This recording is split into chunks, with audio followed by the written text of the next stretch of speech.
Yeah, let's talk about sports, baby. From the stands of a sports fan, my man Pots and Pans, what up, though? We talking about this first story coming from ESPN.com. ESPN obtained the results of the NFL Players Association's 2026 report cards, an annual survey that grades franchises from A+ to F- on everything from ownership to treatment of families. Per the survey results obtained by ESPN, this year's report cards are based on responses from 1,759 players. All players who were on a 2025 roster at the time of the survey, they were eligible to participate. And it was conducted from November 2nd to December 11, 2025. All right?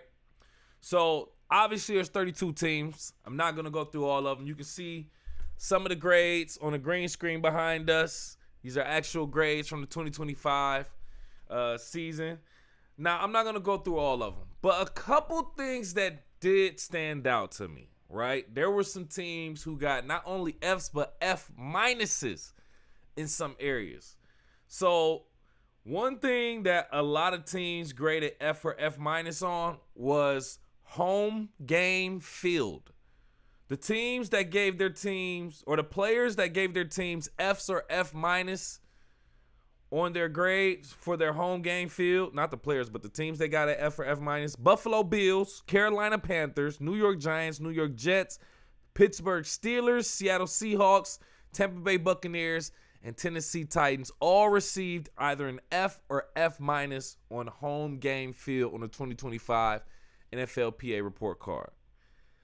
I'm assuming or guessing that this is where football players complain about the artificial turf or the grass, or I think they want actual natural grass nowadays. They can't do the actual turf that the new fields have. So I would assume that. I also noticed that a lot of those teams that gave their franchises Fs or F- on home game field a lot of them are on the East Coast, Buffalo Bills, Carolina Panthers, New York Giants, New York Jets, Pittsburgh Steelers, Tampa Bay Buccaneers, Tennessee Titans.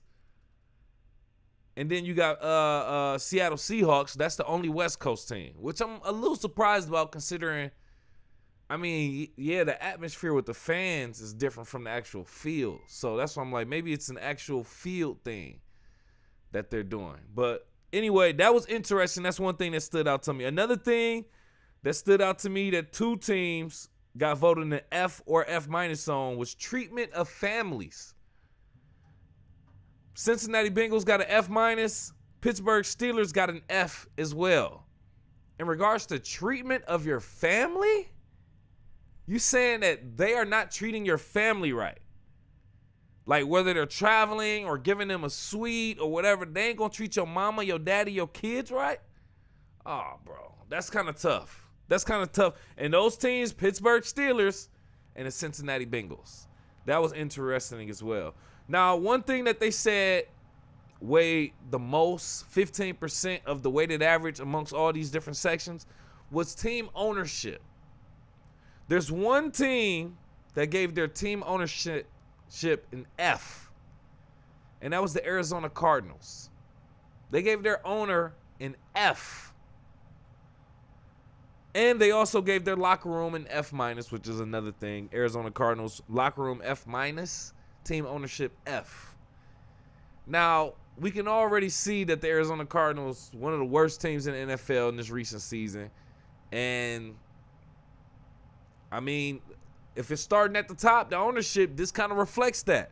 So Arizona Cardinals were going through some stuff in regards to, their team and not, having some Kyler Murray and quarterback issues leading to a sorry season. But then they also got ownership that none of the players are liking, averaging an F.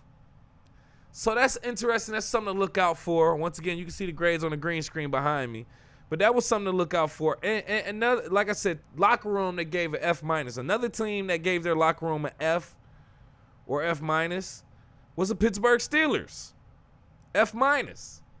Speaking of the Pittsburgh Steelers, They have the most Fs amongst any of the team.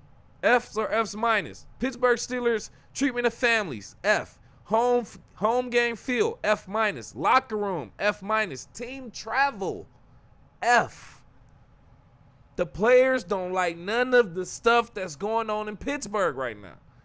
And it's interesting because this is Mike Tomlin's franchise. Historic franchise, the Pittsburgh Steelers. Mike Tomlin, who's no longer the coach there now, and was the coach at the time of this. It's interesting now. The things that he actually can probably manage would be the locker room, if anything. But I don't know if they're great in locker room on like the energy amongst the players and their camaraderie in the locker room, or if they're saying like the actual locker room sucks. Like we've dealt with better locker rooms as visitors at different, you know what I'm saying, different teams and different stadiums. And you're giving your home locker room an F minus. So Pittsburgh Steelers seem like they got a lot of work to do in regards to their franchise. Treatment of families, F. You're not treating my family right. It's hard to be here, fam. Home game field, F minus. Locker room, F minus, and team travel. What y'all got them traveling on? Spirit Airlines? Like, what kind of stuff is going on? That's something that we need to be wary of. For a franchise, historically, I mean, a winning franchise, technically, statistically, maybe this is the reason why they can't get over the hump as of recently, because the franchise isn't doing enough for the players. Maybe. Then you got the Seattle Seahawks, also ranked an F in home game field and team travel. Now, this is a team that just won the Super Bowl. It's the same year, just won the Super Bowl and gave their home game field and team travel an F. Now, Seattle's stadium, from what I'm hearing, the rumor is that the crowd is the 12th man. They are loud. They affect the game. Away teams usually can't even hear their play calling. It's that type of thing going on. We still live? All right, I'm just checking. All right, yeah. So anyway, it's a lot going on with Seattle as well. Tampa Bay Buccaneers, Tennessee Titans, all F minuses in home game field. Jets, Giants, home game field. That was their only complaint. New England Patriots, F in team travel. Then the Cincinnati. I want to get to the Cincinnati Bengals as well. Back to them. Food and dining, F minus. And nutrition dietitian, F. This should be solved with a quick boom. Fire the chef, fire the nutritionist and dietitian, and get somebody else. Clean that up. Now, that's also interesting because this is it's a thin line between choice and I guess free will or whatever the case may be. Because food and dining and nutrition, okay, yeah, if the food sucks, I get it. But I'm pretty sure y'all got enough money to, I don't know, get your own food, own diets with it. Now, don't get me wrong. I would be eating at work too if you got food there. I'm the type to eat there too. But I do want to also say, fix this. I do also want to say, y'all got to get the fixing the food and the diet at work. That should be easy as getting another chef and getting another dietitian. So the Bengals, I think they have an easy fix. Buffalo Bills, they say they don't like their field, and Carolina Panthers. That's pretty much it. My Detroit Lions, GPA, their grade average like a 3.2 or 3 something. It's on the chart behind us. It's on the green screen. You can see it. But I want you to check out the link in our description on YouTube and let me know what you think. How did your team score in regards to GPA overall grades in certain sections? Go off in the live chat in the comments or call into the show, 313-466-4386. Trying to fix this green screen. But we're going to go on to the next topic as well. You can see your boy behind us, pause, Anthony Richardson. Anthony Richardson is requesting a trade, and looks like the Colts want to give it to him. Pause. It's coming from ESPN.com. The Colts have given quarterback Anthony Richardson Sr. permission to seek a trade, his agent told ESPN on Thursday. The latest twist in the young player's complicated career. Richardson lost a preseason battle with veteran Daniel Jones before last season, relegating him to the number 2 spot. Now with the Colts committed to trying to re-sign Jones as their starter for the foreseeable future, Richardson faces an uncertain path forward, specifically in Indianapolis. Agent Derek Jackson, having the ability to explore a trade, gives Richardson the potential of finding a new start after 3 tumultuous bad seasons in Indianapolis. I tried that one. The 2023 4th overall draft pick has started 15 games for the Colts, throwing 11 touchdowns and 13 interceptions. Injuries have stymied him throughout his career, which Richardson missing 13 games after shoulder surgery as a rookie in 2023 and 4 games to multiple injuries in 2024. Last season, Richardson sustained a fractural orbital bone in a freak pregame warm-up incident. That injury left Richardson on injured reserve, where he finished the season. Anthony Richardson. Listen, man, young black quarterback. Give all love to him all respect to him, I should say. All respect to him for doing his thing and making it to the NFL. But I also want to say this. I don't know if it was an interview or whatever it was, but when he said that he was tired, he was real tired after a game, it was all downhill from there. I don't know if you saw that, recall that, but when he said, man, I'm tired, like I'm real, like I'm gassed, I'm like, bro, what? As a regular citizen, I would be tired. I'm expecting you to be in shape for a regular game. So that kind of, ever since then, it's just been injury, and then it's just like, now he lost the number 1 spot, 4th overall draft pick just a few years ago, and the Indianapolis coach starting to feel like you a waste of money. Waste of money, waste of a pick, and that's unfortunate. I don't want to necessarily say that that's the case, because you can get revision, a new life and a new team or something like that, new atmosphere, new coach, franchise, maybe. But after a while, it is going to have to be time where you're going to have to be like, maybe I'm just not built for this. And those are the four words that we use right here on From the Stand. Sometimes you just not built for this, and you get a big red stamp. And by that we mean maybe your body has reached its limit. You can't really sustain having a career in the NFL, taking hits like that. You keep getting hit, you keep injuring, and it's for NFL, NBA, and any professional sport or sport at all. If your game doesn't translate from one level to the next, or your body just ain't responding, it just keeps getting injured, you just not built for this. And that's with all due respect. I ain't never played collegiate, let alone professional. I mean, professional, let alone collegiate, or whichever way around I'm supposed to say that. But at the same time, I know maybe my body and my capabilities just wasn't built for any sport outside of high school. Well, I played softball for recreational teams, but not collegiate and not professional. And sir, you might have to accept that. That's after you get on a new franchise and you just try some things out. But Anthony Richardson, another potential waste of a top 5 pick? Yes? No? Does he have life in him still? Do you believe in Anthony Richardson? And what team do you think he'll make a great quarterback, number 1 or 2 for?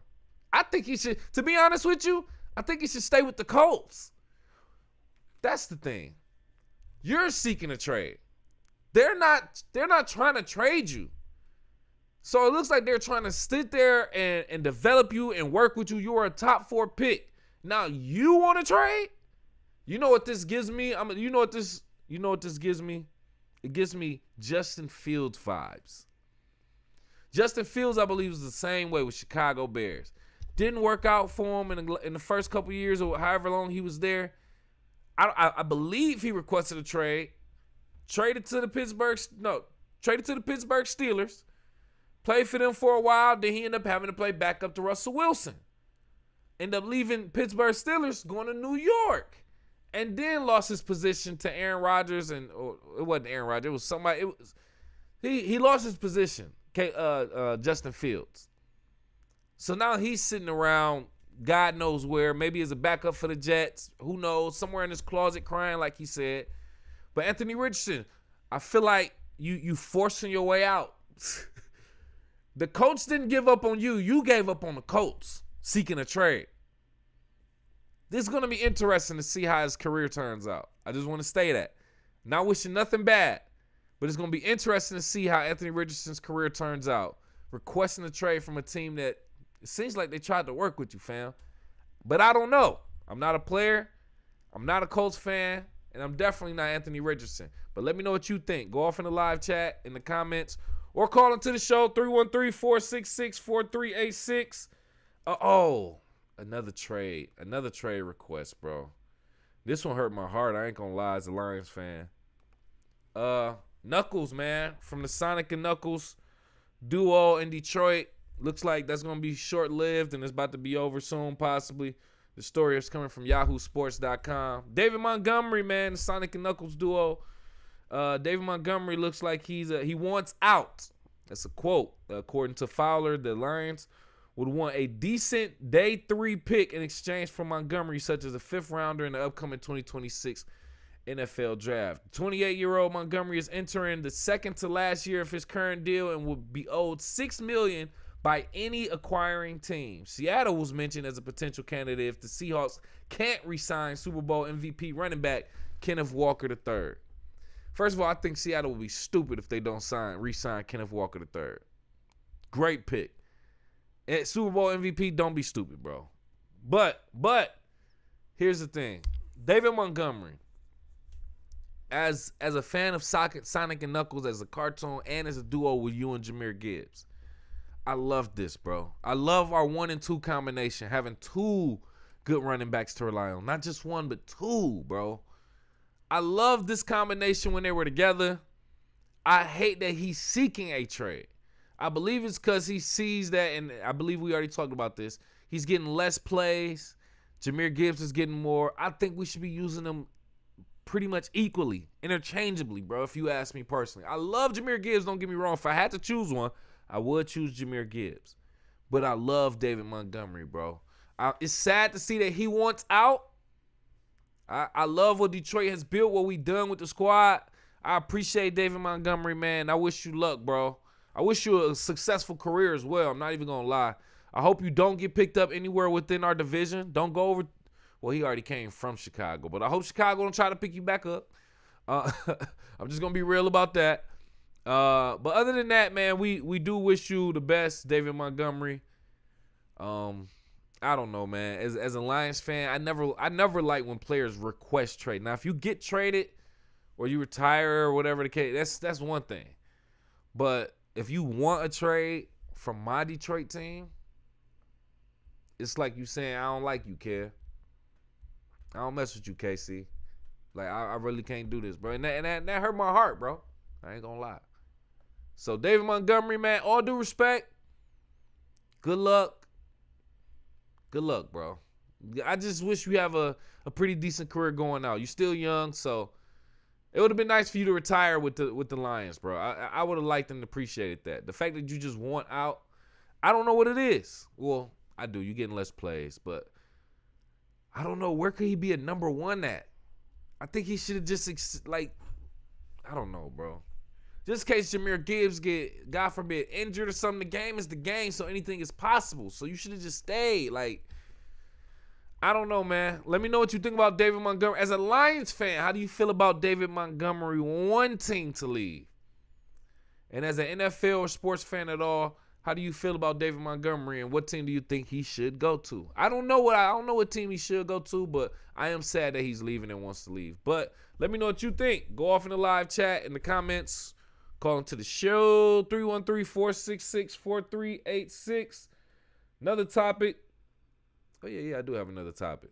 Yeah. So this is just like a quick update in regards to college basketball, men's basketball to be specific. Men's college basketball, March Madness is coming up. It's right here. It's right around the corner. NCAA.com is the source. So it starts off with the first 4. Something that a lot of people don't necessarily talk about. But the first 4 is 2 games played, 4 teams kind of earning their spot into the tournament. You know, kind of earning their spot into the what I believe is 64. Starts off with 64 teams, 32 on each side. Then it goes down to the first, well, that's the first round, 64. Second round is 32. Then it gets down to 32 teams. Then it gets down to the Sweet 16, the Elite 8, Final 4, then the championship. Now, the first 4 happens on March 17th and 18th in Dayton, Ohio. So March Madness officially begins 2026, March 17th and 18th. That's when March Madness starts. First and second round will be March 19th and 21st in Buffalo, New York. Then the Final 4 will be in Indianapolis, Lucas Oil Stadium, April 4th and 6th. And the actual, that's the championship. Championship and Final 4, April 4th. And the championship, April 6th, 2026. So March Madness, the only thing I don't like is that it ends outside of March in April. It should end in March. The whole month should be from March 1st, like now, all the way through March. It should be filled up. But anyway, March Madness is coming up. Now, behind us on the green screen, we got the bracket from last year, 2025. This was in San Antonio. Florida won. It was Florida versus Houston. A lot of upsets. Cooper Flags. Duke was put out in like the Final 4, if I'm not mistaken. But it was Florida and Houston, and Florida won. Just to give you a reminder, last year, Florida champions. And Houston was there, and Duke was there. So just to kind of see the teams that did decent last year, just in case you want to kind of see how they could potentially do this year. March Madness, I used to do those brackets. I used to be heavily invested in creating different brackets. I would have like at least 4 different brackets. One where Michigan State goes all the way. One where Michigan goes all the way. One where Eastern Michigan goes all the way, if they ever were in the tournament. And then one where I feel like the most realistic. No, I'm sorry. Eastern hasn't been in a tournament in a while. And when they were, I think I did make a bracket with them going all the way. But other than that, it's those 2, Michigan State going all the way. And then I make like, I guess what I say is a realistic bracket, and then I make one with all the favors. So it's crazy. I make a lot of brackets, but I love participating in March Madness and the bracket challenge. Love it, bro. I've been a fan of it for a while. I haven't been doing it as much recently, but it's still something that I enjoy. I think it keeps the game interesting, bro. Having this big tournament with all these teams, narrowing it down to the champion, and then like them trademarking Elite 8, Sweet 16, Final 4, and making that a big thing. Great marketing with the NCAA, man. But, hey, it's coming up. March Madness officially coming up March 17th, 18th to kick it off. How you feel about it? What team you got going all the way? Of course, I got Michigan. Shout out to Michigan. Wolverines was formerly the number 1 team in the country until they lost to Duke, if I'm not mistaken. The Boozer sons. Cameron Boozer out there balling for Duke. Arizona in the top 3. Michigan in like the top 3 or 5. Michigan State was like in the top 15 last time I checked. At least for sure in the top 25, Michigan State. So I got a bracket with Michigan going all the way, and one with Michigan State. And then I had to actually look and see probably Duke in the top, in the Final 4 at least. But I don't know. Other than that, I guess we can put Florida out there since they're the reigning champions. So Florida in the top in the Final 4 as well. So Michigan State. I think they actually play in the same region, so that's, or something like that. It's complicated, but anyway, let me know what you think as far as teams in the Final 4, and who do you think gonna go all the way this year in college men's basketball? Go off in the live chat in the comments or call into the show.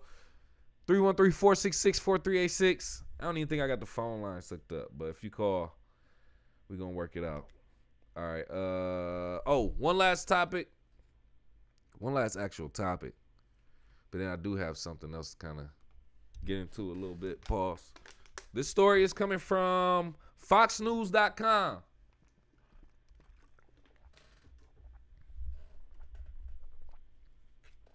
You see the man behind us, pause? Dana White. UFC says it won't profit from the White House event that could cost upwards of $60 million from foxnews.com. This year is full of momentous sporting events in the United States, including a first-of-its-kind UFC card at the White House. However, the event scheduled for June 14th will cost the UFC a pretty penny. TKO Group Holdings President and Chief Operating Officer Mark Shapiro spoke about the White House event on a quarterly financial call, during which he said the promotion is expecting a price tag upward of $60 million. TKO Group Holdings is taking on all the costs of the event, which included building an arena on the south lawn of the White House and paying its fighters. The UFC hopes to get at least half of that $60 million back through sponsorships and other avenues, but is still expected to be a big loss. The White House did not immediately respond to a request for comment by Fox News Digital. Shapiro said there are, quote, several current and prospective partners that are pursuing multi-year partnerships, end quote, with TKO that would be inclusive to the White House event. It isn't a surprise to TKO or the UFC that the price tag is so high. The promotion's CEO Dana White previously said it would be one of his most expensive events in history. Mr. Dana White right here. Listen, man. I'm gonna be honest. I didn't even know there was supposed to be a UFC fight at the White House. They said they are building a venue on the South Lawn. They're building an arena, building an arena on the South Lawn of the White House. They have to build an arena, fam. And then are they knocking it down, or is there going to be a permanent UFC ring arena on the South Lawn of the White House? $60 million and you about to take a loss? Why are you doing this fight? For that, bro, I hope this arena, you can see the actual White House behind them, and it should be outside. Other than that, I always say this. Why do we care about the location that teams play if we can't see the outside atmosphere and landscape? Other than that, it's pointless to the fans, specifically the ones that are home watching. But even if you are there at the arena, you're inside of an arena. You can't see the White House outside this place. You see what I'm saying? So what is the point is my question. What's the point of fighting on the White House lawn, building an arena and taking this loss if you know you're not going to profit? Is it just to get the brand name out there like that? Now, we already talked about UFC and Dana White spending $20 million for the production of a UFC fight at the Sphere in Las Vegas. He said $20 million. He said nearly 10 times as much it would cost for me to produce a regular UFC fight. So now, that was 10 times. This is about 30 times as much as you pay on the regular. 30 times more, you want to take a loss. $60 million to produce this. I don't know what Dana White is thinking, what's going on, but here's the thing. I've never gotten to the point to where I appreciate MMA. I could watch it if it's free somewhere, but I've never felt like, oh man, I can't wait to see these fighters. I'm paying for this fight and host a fight party for MMA, UFC. I've never done that. So if you're doing this to gain a bigger audience or something like that, I know you ain't, maybe I ain't in your part of your audience, which I imagine I'm definitely not. You're not looking to market towards African-American men 35 to 44. Okay, cool. That's fair. But I think this is crazy. Like, for you to be taking that much of a loss or spend that much money, $60 million for a fight on the White House lawn or on the White House property, you better be trying to get money from everybody, including black men 35 to 44. You see what I'm saying? I don't know, bro. But anyway, do you think it's cool? Do you think it's worth it for Dana White and the UFC to spend $60 million to have a fight at the White House? Have you even heard about it? Let me know what you think. Go off in the live chat in the comments. Call into the show, 313-466-4386. So we're gonna get up out of here. But we are watching the game while we are here. Not gonna lie. We're watching the New York Knicks host the San Antonio Spurs right now in the Garden. Knicks 39, Spurs 27 in the second quarter right now. 5.5 minutes remaining in the second. Wemby is playing. He did play. He's not in the game right now, but he is out there playing though. Oh yeah, he's actually about to check in as we speak. Yep, taking off his warm up. Wemby is a beast, bro. Which we already know. But Wemby is a beast, bro. The only player in the NBA with games with 5 or more blocks. He has 11 of them. 11 games where he get 5 or more blocks. That's crazy, bro. They got to be frustrating trying to shoot around him. I like how the Pistons were playing him extremely physical when he was in Detroit. But, bruh, that was crazy. I ain't even going to lie to you. But Wemby got the squad looking real nice. The Spurs, like I said, you can see it right here. Spurs are actually second in the West, 43-16 record. Knicks currently third in the East, 38-22 record. And the Knicks got good control over this game right now. I should look and see, because I believe the Knicks lost some recent games. And they're trying to like kind of build momentum from that, losing those games. The Knicks. But they still maintaining third in the East, so they're not doing bad. You're not doing bad. I should have the standings on the screen behind me. Should put the standings. Yeah, we doing the live stream right now, watching this game with the Knicks and the Spurs. We got the score behind us on the scoreboard. That is the live score, by the way. Second quarter, 5 minutes and 21 seconds. So, yeah, it's slightly behind. The Spurs now have 29-39. So, Knicks, nice lead right now. Doing pretty good. Kind of going into halftime. Spurs got a really decent team, bro. Really decent team. Knicks got a good squad, but I don't believe in them, bro. I don't believe in the Knicks. I don't know why. I don't believe in them as like, and I am a Pistons fan, so I could be biased. The Knicks did put the Pistons out in the playoffs last season, even though the Pistons did sweep the Knicks during the regular season this year. We got to see what it comes down to in the playoffs, though, in the 7-game series. But other than that, Knicks are a good team. Don't get me wrong. They're solid, but I don't see them. They're too emotional. Jalen Brunson is too emotional, bro, to win. Shout out to a steal from by OG Anunoby. Got a good steal. And he at the top for the 3. Nope. Missed the 3, though. OG got a legitimate steal, though. That was pretty nice. I got to get off this stream. I got to go take care of some business. But, yeah, just wanted to pop on, talk some mess about a couple topics, say what's up. Let me know what you think about all the topics. You can go off in the live chat, in the comments. We always respond to comments as well. But make sure you hit that like button, that subscribe button. Tell a friend and tell a friend. We always appreciate the love as well. That's why. My bad. Yeah, we about to get up out of here, man. Like I said, do me a favor, hit that like button, hit that love button, hit that that share button, all the good stuff, man. Appreciate you again for kicking it with KC MC from the stance of a sports fan. We love to talk about it. Love to talk about the game. Love to talk about the sport, man. Other than that, we up out of here. Peace.